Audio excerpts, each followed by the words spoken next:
Hello, I'm in my sauna. This is the time of day where I just get to sit and think. And yeah, I really wanted to do a little recording because I've had the flu, still just on the tail end of it. And I've been traveling, and so I haven't had much time to share about the stars. And so April. So our last forecast I did, or translation of the stars, let's say, like a weather forecast, was fiery February. It was dragon February. And now we're into even more fire in April. And Mars, the ruler of Aries, is going to move into Aries this month. We've also had the beginning of spring, and we've had, it's a fire horse year, so you get the idea. So let's go through a few dates. The most important one, sort of globally, is Uranus, moving into Gemini. That's going to happen near the end of the month on the 25th of April.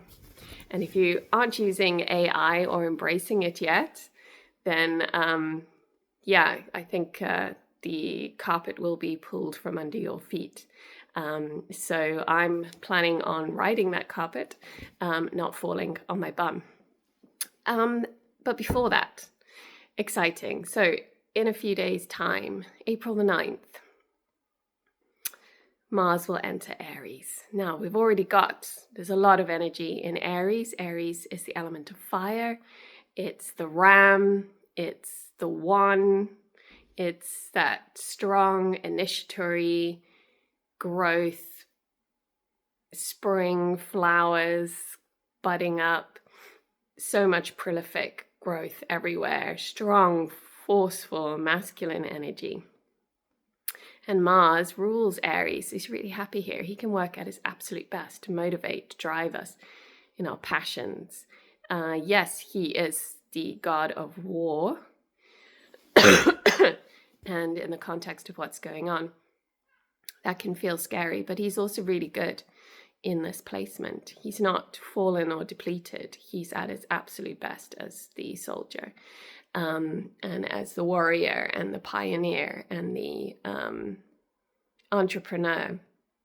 So use his energy as you will. And of course, individually, we all have different natal charts, and Mars energy will be showing up differently for each of us and being activated in a certain way at the moment. So it might be your career, it might be your home life, your family, it might be just your purpose, yourself. It could be other people. You could be seeing this energy, and it could be relationships. There's many things that it could be activating for you, money, etc. Resources. So April the 9th, Mars moves into Aries. Now, if you've already found that things have been heating up and there's a lot going on, you haven't even started yet. This is going to be like an injection of fuel into whatever area this is in your life. And so like globally, this is going to be like great for individual empowerment, great for, that leader empowerment, pioneer, entrepreneur, getting things done, energy. And why it's also so significant is Mercury on the same day is post-shadow.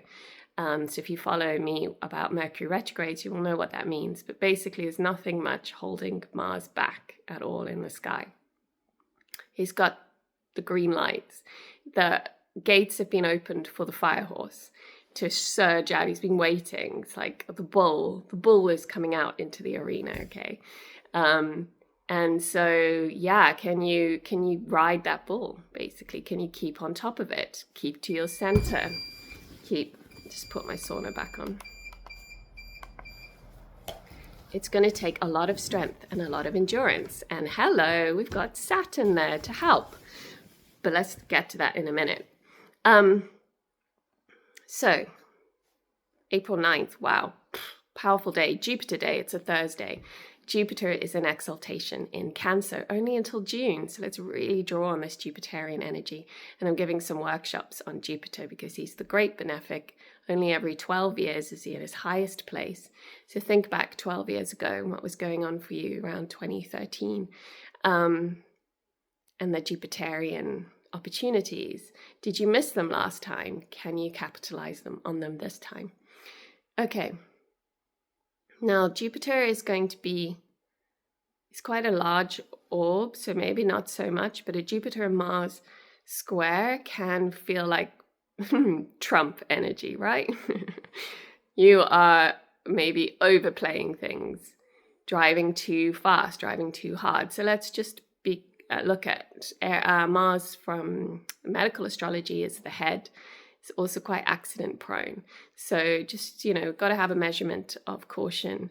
But also we've got to be able to ride the bull. That's the sort of energy, right? It's not easy, but it's like, wow, going to break through a lot of barriers. Okay. On the 12th, so Sunday, what is happening?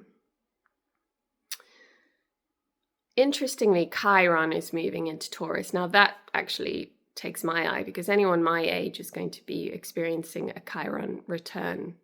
And that's very, very significant. And I'll do a separate video on Chiron, the centaur, the healer, the alternative healer, the centaur who got wounded but was immortal and so had an immortal wound. And through trying to heal it, I was able to help and share that knowledge with others. So the Chiron is really coming through for people our age, the teacher as well. Or it could just be really having to face wounds and trauma. It's moving out of Aries into Taurus. I feel this is quite positive for that Aries part of the chart of this. Yeah, we don't need to be wounded by those arrows in such an aggressive way anymore. But there's a whole different sort of energy that I'll have to talk about separately in Taurus. But that's not all. On the 12th, Mars meets Neptune in the sky. Neptune is the dissolver, the fogginess. There's no clarity. Now, Mars and Neptune together can be like having an argument about something that doesn't even exist. It's not even real. You got the wrong end of the stick, but you got guns blazing and shooting out, like trying to hit a target that you can't see. So, yeah, this isn't great, especially when there's a war going on. Like, this is like, having an argument or having a war over something that isn't even true or real. But it's also fantastic, like creative energy. Neptune is arts and music and creativity. We've got Uranus coming up into Gemini coming along. So we've got that ability to really powerfully create prolifically, like a lot, and so much drive to do that. So that's a more positive reading of it. And then Mars will meet Saturn a week later, 19th. So we're talking about Sundays, sun energy. Mars and Saturn. All right, two of the malefics. So two of the baddies. None of the planets are bad. They have a light and a dark side, but they come together. Now, I have a Mars-Saturn conjunction in my chart. It's not exact, but it's close. So I'm a person that knows how to work with these energies. It's tough. It's struggle energy. My life is just like one struggle to the next, that whole phrase. But there is great perseverance and endurance and ability. You've got like the general and the soldier together. This can be really good workable energy. It can also be combined with a Jupiter square, which might or might not be relevant because it's so out of orb. This might be really catastrophic in some ways. Like, yeah, there's structure from Saturn being given to that Mars aggression. But mostly it's sort of like driving the car at full speed with the foot on the accelerator and the hand on the handbrake.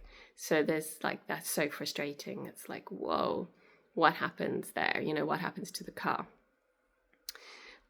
It's also like Mars and Saturn is like being in a 3-legged race. So your foot is tied, your leg is tied. Mars wants to win, get to the end, and Saturn's like, oh no, I've got sore knees, I don't want to do this. So he's trying to pull it along. So for the first few days, this could be like a real like energy of, how do I work with this slow person? How do I work with this nutcase that's trying to run off?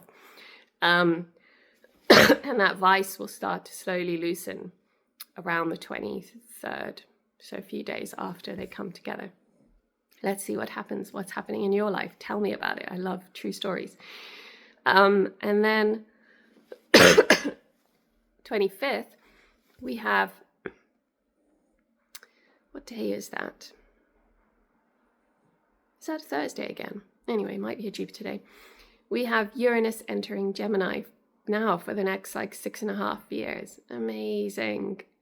Like, yeah, this is change big time. So it depends whether you take an optimistic view on this. Last time Uranus was in Gemini was 1941, and we had the cracking of the code, the Enigma. Is that what it's called? Enigma code. So huge technological advance. Think AI warfare, think massive global change. Like 2026, Firehorse year, this is a watershed moment. We're not living in the same world after this. Once we get to the middle of 2026, that's your watershed. We are stepping into a different era. This is Aquarius era now, full guns blazing.